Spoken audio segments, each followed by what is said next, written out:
안녕하세요. 반갑습니다.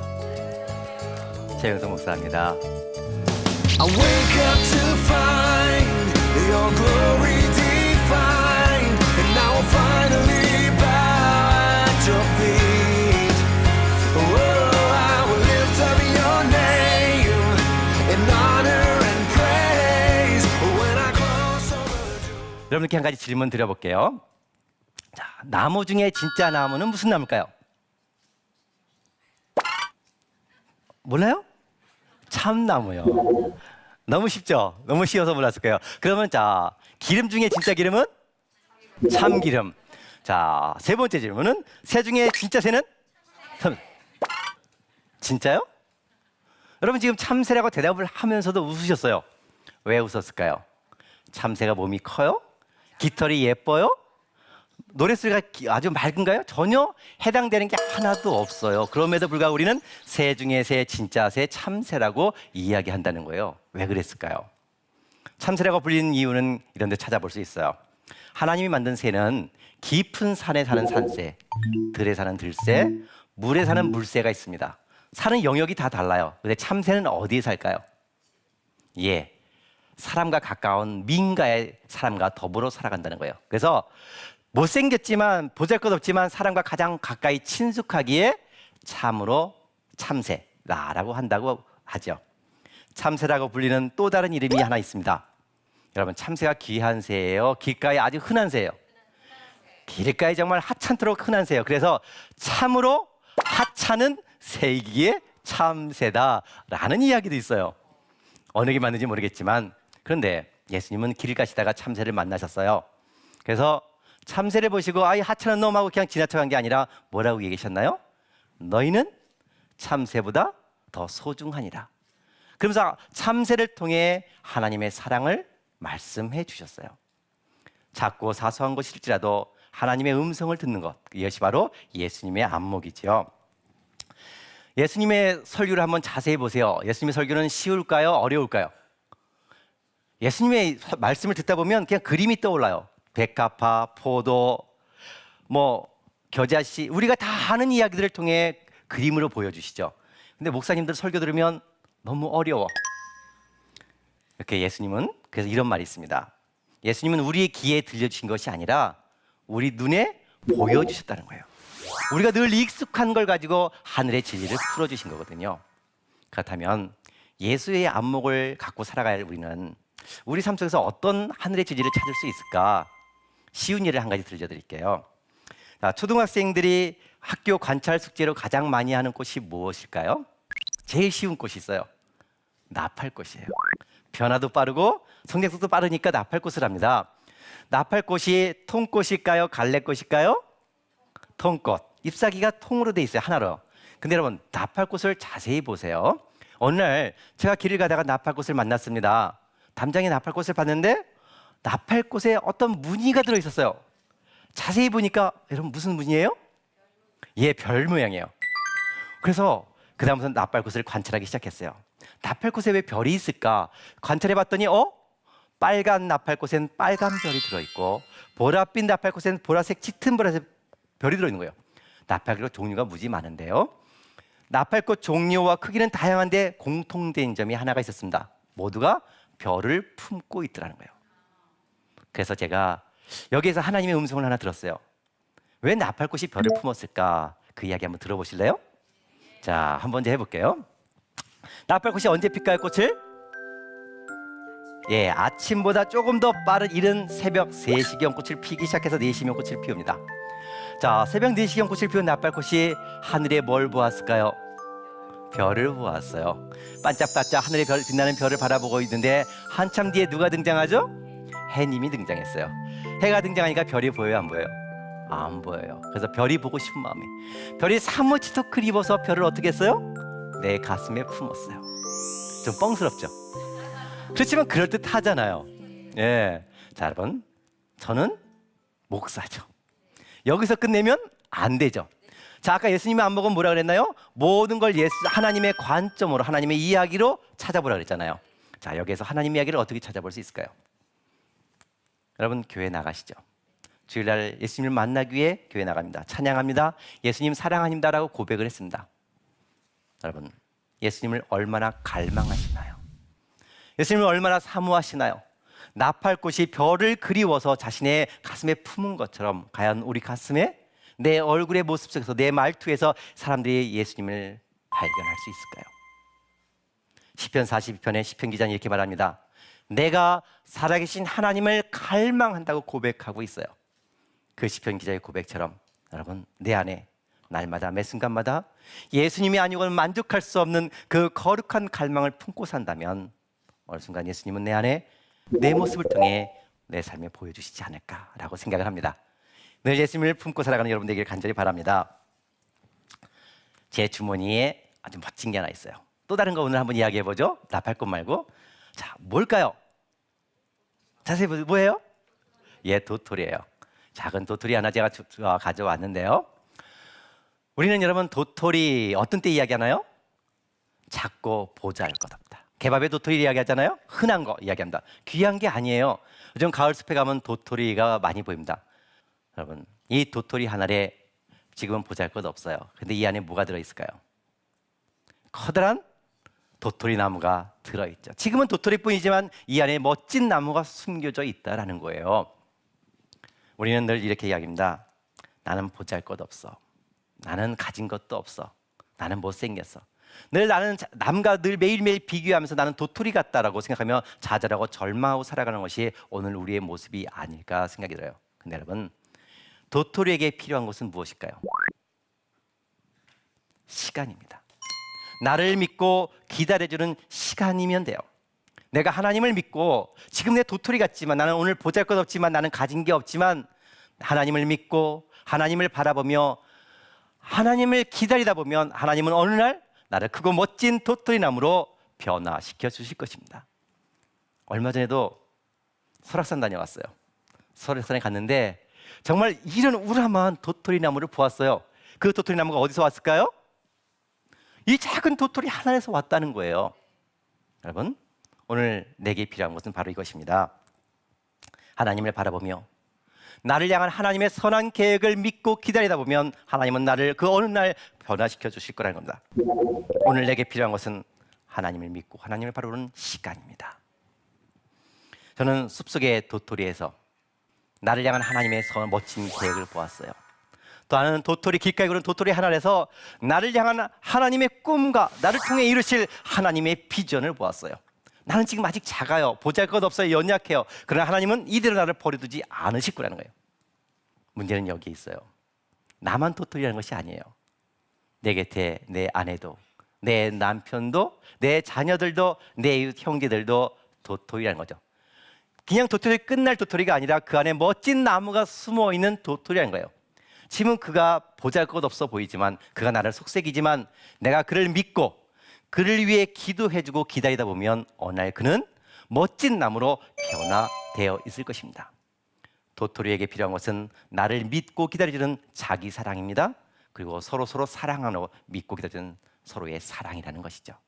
저는 도토리를 통해 정말 멋진 하나님의 음성을 들었습니다. 예수님처럼 정말 우리 삶의 모든 주변에서 사소한 것이 아니라 그 사소한 곳에서도 하나님의 이야기들을 예수님의 안목을 찾으니까 보이더라라는 것이죠. 여러분, 매일매일 여러분의 삶 속에서 하나님과 동행하는 삶을 살기 원하시죠? 하나님을 만나고 싶어요. 그럼 여러분, 여러분에게 말씀드리고 싶은 게 있어요. 자연과 가까이 지내십시오라는 거예요. 자연과 가까이 지내면 여러분의 건강도 좋아집니다. 여러분의 마음의 평화도 찾아옵니다. 그리고 여러분, 숲치유란 말 들어보셨어요? 숲에 가면 여러분 산림욕이란 말 있죠. 나무의 좋은 기운들이 나를 건강하게 해줘요. 또 어떤 게 있냐면 색치유. 여러분, 자연치유 중에 색치유라는 게 있어요. 들어보셨나요? 여러분, 파란색, 하늘색은 어떤 색, 우리에게 지금 몸을 건강하게 해주면 살균력이 있어요. 그래서 여러분, 살균기 보면 하늘색이에요. 빨간색은 우리는 활력을 더해준다. 그런데 약간 정신불안인 사람이 빨간색을 입으면 더 돌아버리기 때문에 안 돼요. 기운이 없는 사람은 빨간색을 입으면 좋아요. 그런데 이 의사가 이 사람에게는 어떤 색을 써야 될지 헷갈리는 경우가 있어요. 그럴 때는 어떤 색을 쓸까요? 질병, 그러니까 부작용이 없는 색. 무슨 색일까요? 초록색이에요. 초록색은 부작용이 없어요. 그러니까 여러분 숲에 가면 모든 색이 무슨 색? 초록색이에요. 숲에 가서 그냥 걷기만 하면 바라보기만 하면 내 몸이 건강해지죠. 또 소리 치유라는 게 있습니다. 음악 치유, 소리 치유. 여러분 숲에 가면 어떤 소리가 있나요? 새 소리, 예, 바람 소리, 또 물소리.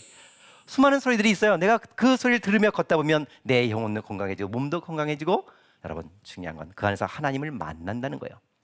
여러분 늘 자연과 가까이 하십시오. 그러면 내 몸도 내 마음도 내 영혼도 건강해지며 늘 하나님과 동행하는 삶을 살 수 있게 된다. 예수님의 안목을 소유하게 된다라는 거죠.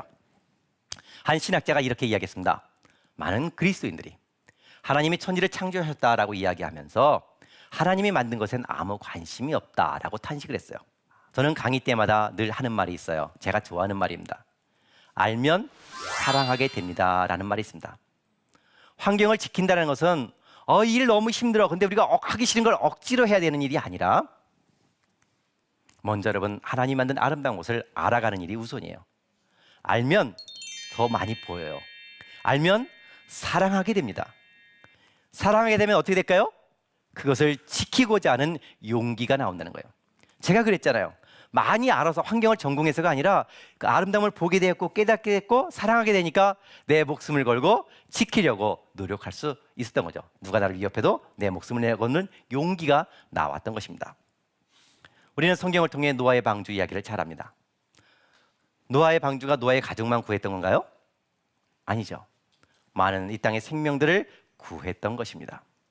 여러분, 노아의 홍수가 끝난 다음에 하나님은 창세기 9장 9절에 이런 새 언약을 주십니다.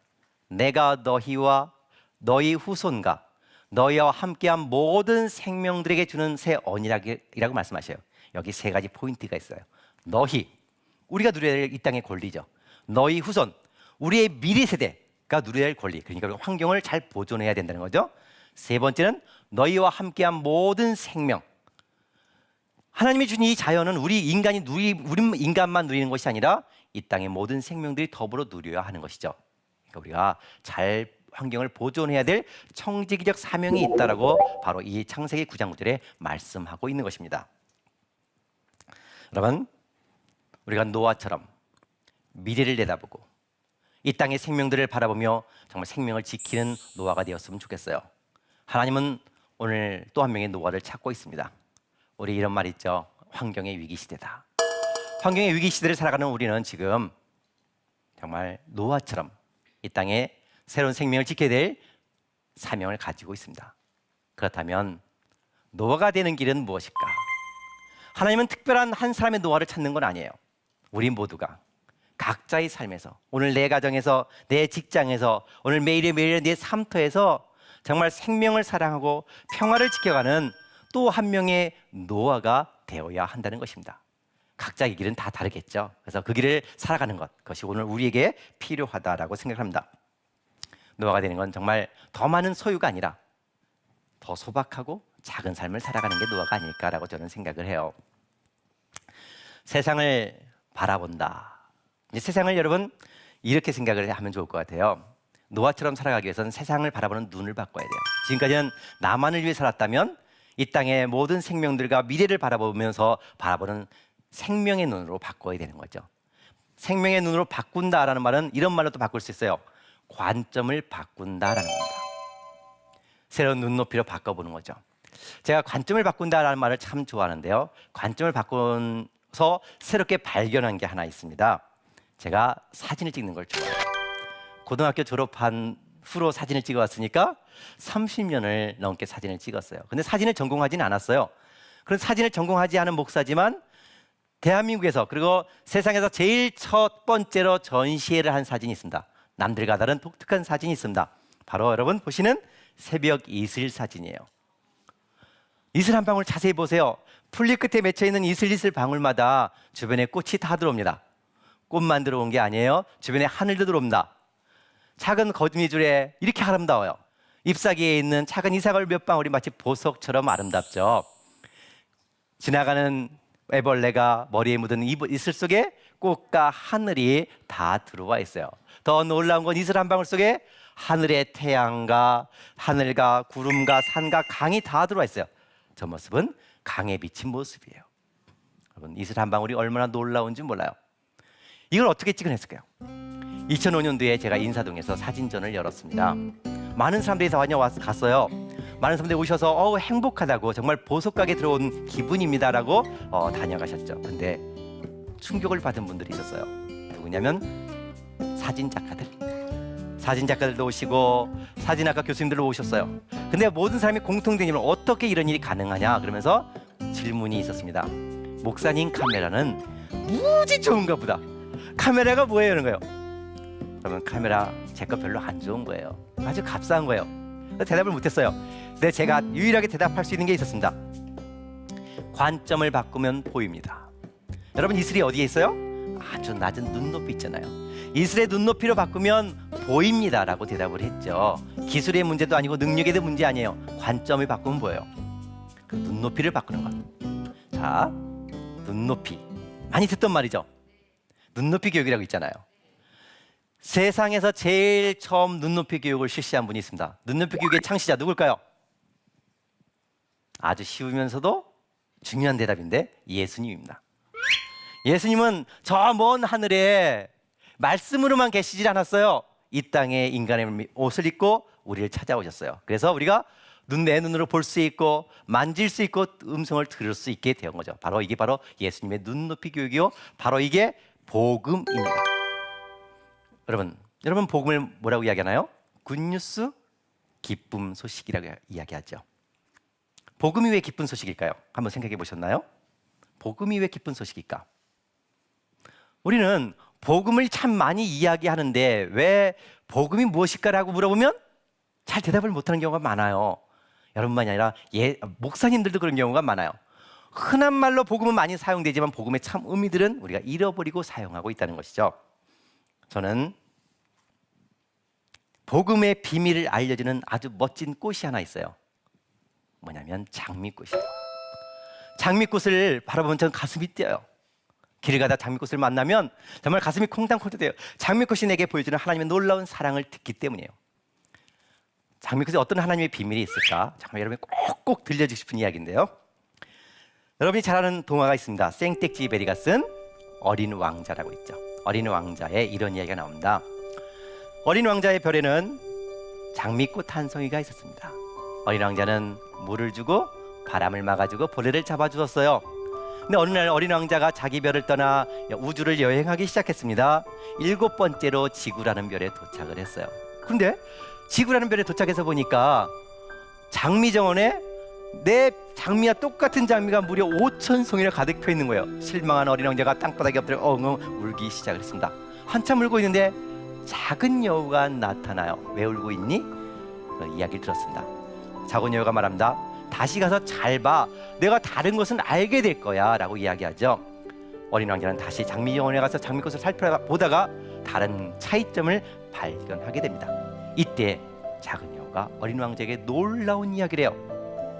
내가 너에게 비밀을 말해줄까? 그건 아주 간단한 비밀이야. 너에게 장미가 그토록 소중한 까닭은 장미를 위해 네가 소비한 시간이야 라는 겁니다.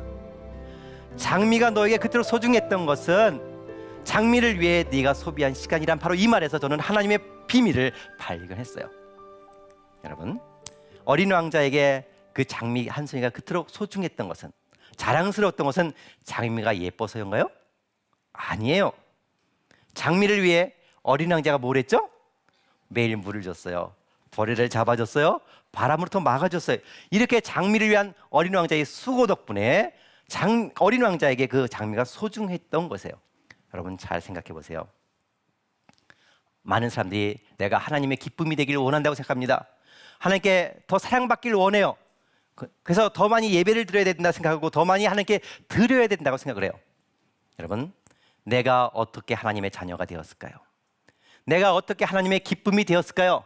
내가 많이 예배드려서 기도해서 헌금해서 봉사해서 그렇게 됐을까요? 아니요. 하나님이 나를 향해 너무나 큰 사랑을 주셨기 때문이죠. 하늘 영광 버리고 나를 찾아오셔서 내 허물과 내 두려움과 내 염려와 내 모든 죄를 다 지시고 십자가에 달려 자기 몸을 찢기까지 나를 사랑하셨기 때문에, 나를 위해 흘린 그 피 때문에 나를 그토록 사랑한다는 거예요.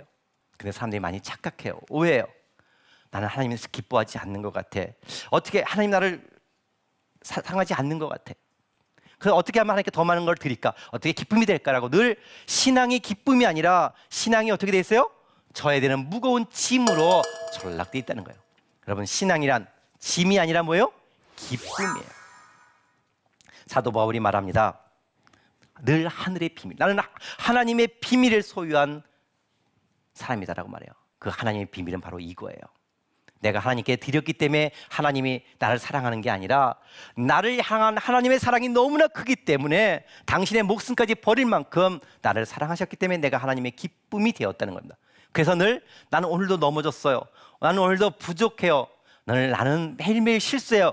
나는 이렇게 못났지만 하나님 앞에 당당하게 아버지 하며 당당하게 나갈 수 있다는 거예요. 여러분, 복음을 다시 새롭게 알길 바랍니다. 그러면 신앙은 기쁨이에요. 나를 향한 하나님의 사랑이 얼마나 큰지 기쁨으로 하나님 앞에 나아갈 수 있다는 것이죠. 여러분, 행복을 원하시나요? 날마다 하나님과 동행하는 그 정말 그 멋진 날마다 승리하는 삶을 살기를 원하시나요? 자연과 가까이 하십시오. 예수님의 안목을 소유하십시오. 그리고 예수님의 그 놀라운 복음, 그냥 열심히 하나님을 믿어야 되는 것이 아니라, 그 신앙이 아니라 나를 향한 하나님의 사랑이 얼마나 큰지 그 복음의 경이로움에 늘 누려보십시오. 그러면 매일매일 정말 하나님과 동행하는 하나님의 그 큰 사랑 안에 살아가게 되는 복을 누리게 될 것입니다. 고맙습니다.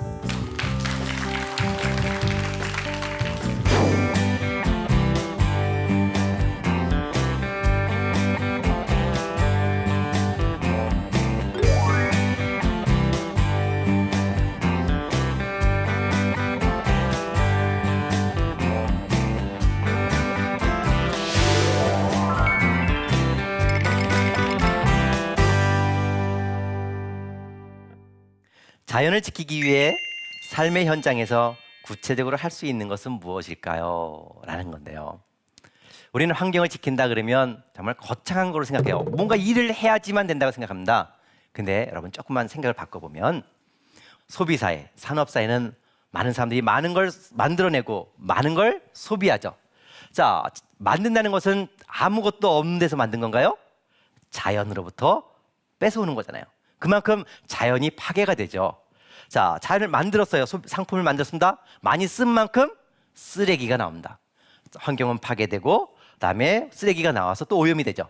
그래서 우리가 환경을 지키는 가장 중요한 방법은 적게 사용하고 적게 누리고 아끼고 절약하는 겁니다. 그래서 소박한 기쁨, 그냥 풍성하게 누리는 것이 아니라 노아처럼 미래를 생각한다면, 오늘 자원이 고갈되고 환경이 오염된 시대를 생각한다면 오늘 우리의 생활들을 미래를 생각하는 책임적인 삶을 살아가는 것. 그래서 소박한 삶, 적게 사용하고 줄이고 아끼고 오래 입고, 이런 삶이 우리에게 필요한 게 바로 환경을 지키는 일이 된다라고 생각을 합니다.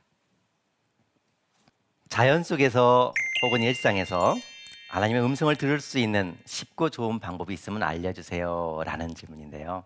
어떤 방법이 있을까요? 우리는 예수님은 특별한 달란트가 있었으니까 그랬을 거야. 그리고 이 앞에 있는 저를 보면서도 목사님은 좀 다르겠지 라고 생각합니다. 아니요. 하나님이 만든 자연은 예수님만을 위해 주신 건가요? 저만을 위해 주셨나요? 아니요. 우리 모두를 위해 주신 거예요. 우리 모두 다 느낄 수 있다는 거죠. 그것은 여러분, 타고나는 것이 아니라 훈련이요, 습관입니다. 자꾸 보고자 하면 보여요. 어떻게 하면 더 잘 보일까요? 하나님이 우리에게 아름다운 자연을 주셨습니다. 그리고 더불어 그 자연을 느낄 수 있는 수단을 주셨습니다. 뭘까요?